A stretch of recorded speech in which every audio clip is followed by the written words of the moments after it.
Olá, bem-vindo. Você está acompanhando aqui na Record News uma série de programas que nós demos o nome de Ponto a Ponto da Reforma da Previdência. Por que razão? Muito extensa, então nós temos trazido aqui pessoas que têm credibilidade, ainda que possam ter opiniões diferentes, divergentes, e se tiver até melhor, para que a gente possa compreender ponto a ponto e acompanhar a decisão que vai ser tomada pelo Congresso Nacional e como é que isso pode afetar a vida de todos nós. Vou apresentar os nossos dois convidados de hoje. Aqui ao meu lado está o Ricardo Patá, presidente da UGT, União Geral dos Trabalhadores. Patá, muito obrigado pela gentileza. E também o advogado, doutor André Luiz Marques, presidente do Instituto dos Advogados Previdenciários. André, boa noite, muito obrigado pela gentileza. Boa noite. Bom, eu queria que vocês olhassem para cá, só para a gente ver, então, o tema que nós vamos tratar hoje, né? Que é o nosso programa de hoje. O tema é o seguinte.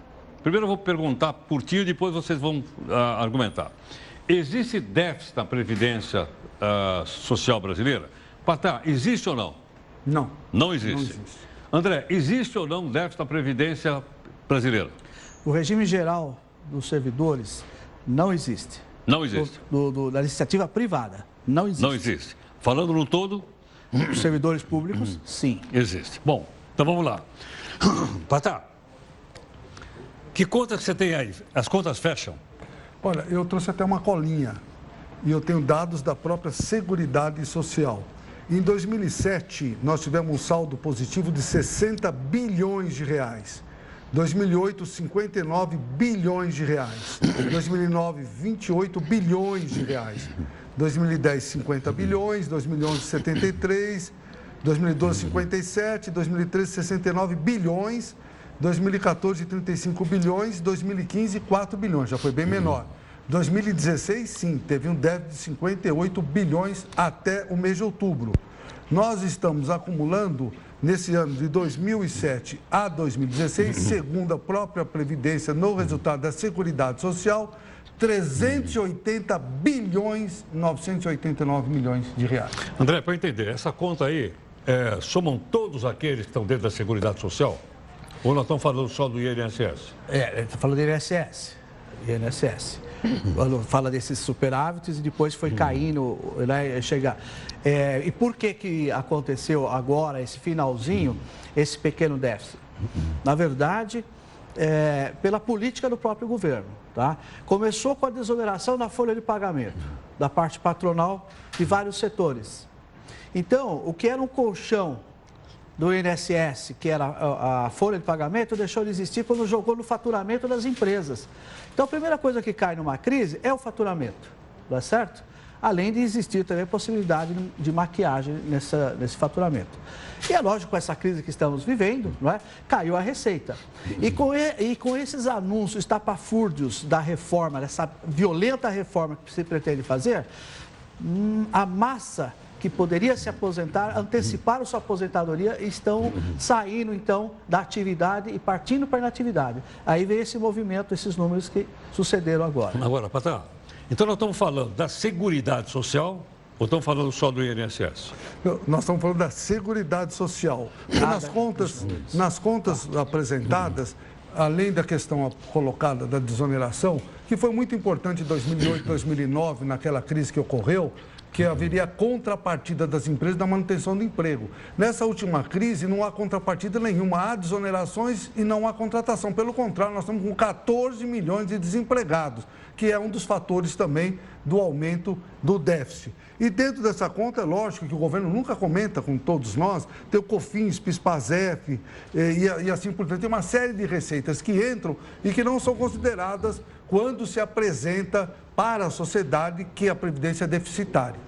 André, esses tributos que ele citou agora, são computados ou não são computados na Previdência? Quando o governo vem e fala aqui do roubo da Previdência, ele despreza essas contribuições, ele não leva em conta. Então, ele fala o seguinte, olha, você é empregado e você é empregador, recolheram da Previdência aqui 80 bilhões. Aí ele vem e fala assim, bom, agora vem os rurais e joga nessa conta, não é? A Previdência Rural, de fato, ela não teve contribuição, ok? Agora, Tanto é que aí vem, o orçamento da Seguridade Social é um todo. Esses números que o Patá falou é um todo, não é? E cobre esse déficit do rural e sobra. Tanto sobra que ele arrecada 30% pela DRU, que é a desvinculação da Receita da União, ele retira para pagar as contas do Tesouro Nacional e de outros ministérios, não é? A Seguridade Social, no número de 2015, ela arrecadava em torno de 12,6% do PIB e gastava 11,8%. Tá? Então, quando ele fala que há o déficit, é essa conta. Agora, Heródoto, o governo já está falando, tanto que nós batemos que não há déficit, agora ele está falando o contrário. Ele fala o seguinte, ele fala em 150 bilhões de déficit. Que conta que ele está fazendo? Do servidor público federal, que tem cerca de 90 bilhões de déficit, tem sim, cerca de 980 mil trabalhadores, com 90 bilhões de déficit. E ele está somando com os déficits das prefeituras e estados, que também têm déficit.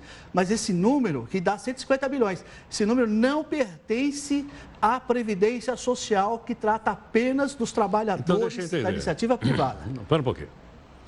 Quando a gente fala em Seguridade Social, nós não estamos colocando também os trabalhadores, os servidores federais, civis e militares? Não está nessa conta? A Seguridade Social... Não está na Seguridade? Não.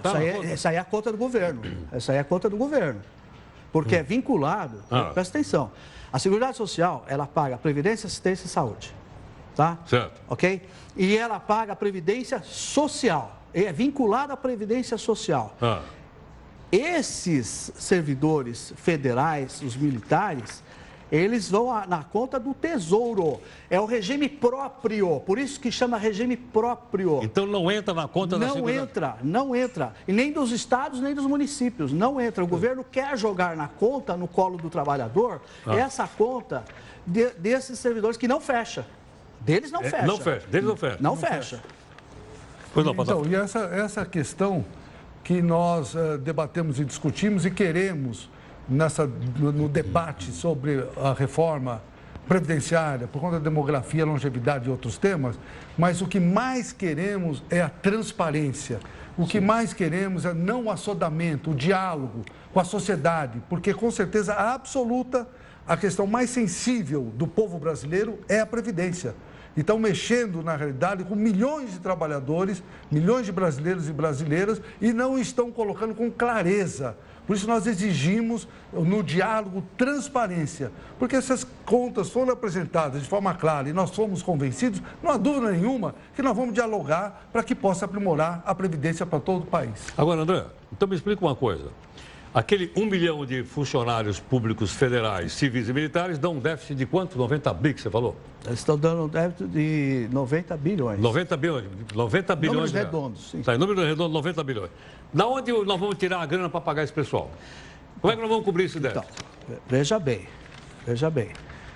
Em 1960, quando resolveu-se unificar todas aquelas caixas que existiam, né, institutos e APS de categorias e tal, porque falavam, vamos unificar a Previdência para universalizar o nível de cobertura e pagar igualmente para todos.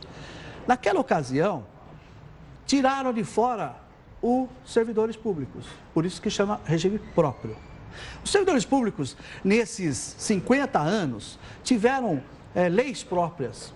Eles se aposentavam com integralidade, com paridade, enfim, benefícios que o trabalhador da iniciativa privada teve. Tem gente aposentada com 40 mil reais por mês, 50 mil reais por mês. Dá certo ou não? Lógico. Ok, então, quando havia reformas, agora eles estão modificando isso, mas quando havia reformas para o servidor público, eles respeitavam o direito adquirido.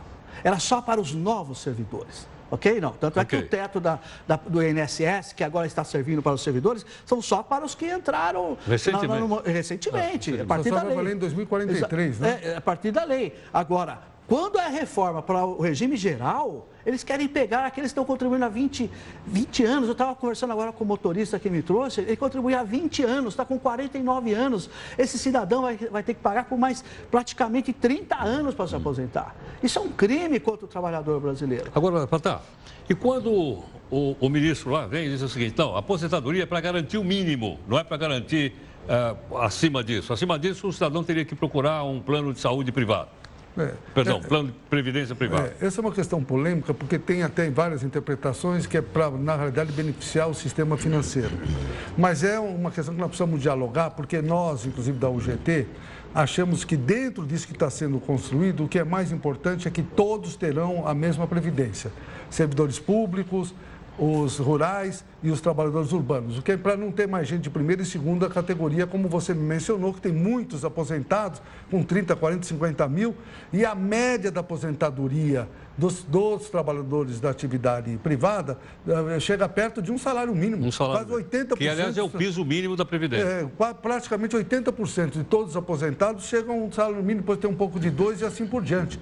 A massa de gasto para os trabalhadores da atividade privada, que são mais de 20 milhões, 25 milhões, é praticamente igual a quase 1 milhão de servidores públicos. Nós não aceitamos mais isso no nosso país. É lógico que tem muitos servidores públicos que carregam o Brasil e ganham salários também aviltantes, muito baixos. Não é para isso que nós estamos comentando, mas para aqueles que maculam a nossa atividade privada, esses, na realidade, merecem a mudança imediatamente. Agora, André, em outras palavras, quer dizer assim, nós vamos ter que criar mais um imposto, então.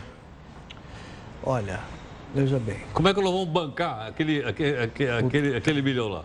Veja bem, eu entendo o seguinte. Primeiro, tem que fazer gestão, certo? Então, um governo perdulário, um chefe de família que gastou o salário dele na esbórnia e chega no dia seguinte e fala para a mulher, olha, mulher, nós não vamos fazer feira porque está faltando dinheiro. Ele está jogando, então, nas costas dos filhos da mulher a sua irresponsabilidade. Então, eu entendo o seguinte. Primeiro, previdência não é instrumento para equilíbrio de contas do Tesouro. Não é.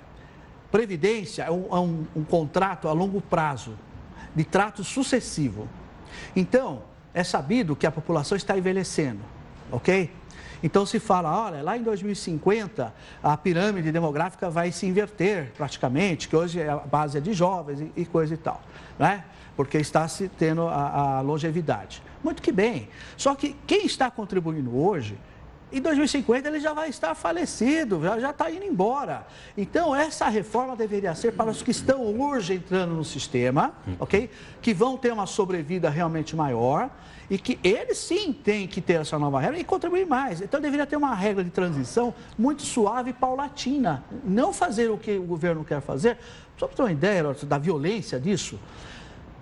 Para as professoras, né, tivemos agora o Dia da Mulher, não é? Que foi tão bem homenageada pelo nosso presidente, né? As professoras terão um aumento na sua carga de contribuição de 100%.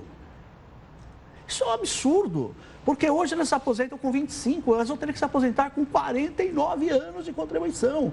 Um profissional que tem 3 Não, peraí, 49 para pegar 100%. Não é isso, esse é um cinismo. Não, esse é um cinismo do governo, exatamente. 49 para pegar 100%. É o cinismo do governo. Quer dizer, veja bem, é uma categoria que tem que fazer 3 jornadas para poder viver dignamente, não é? E que espera que em 25 anos ela possa se aposentar para continuar trabalhando só com 2 jornadas, não é isso? Ela não vai ter saúde para trabalhar. Eu concordo. Deixa eu ver o Patá. Realmente essas questões colocadas são muito sensíveis a todos nós, né?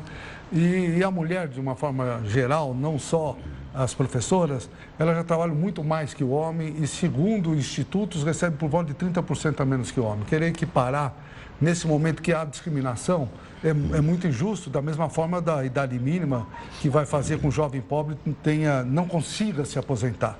Eu concordo, e a UGT prega isso também, que qualquer mudança e aprimoramento necessário, pelas questões transparentes que nos sejam mostradas, deve ser para as pessoas que entrarem no mercado nesse momento, e não fazer com aquelas que já estão no mercado.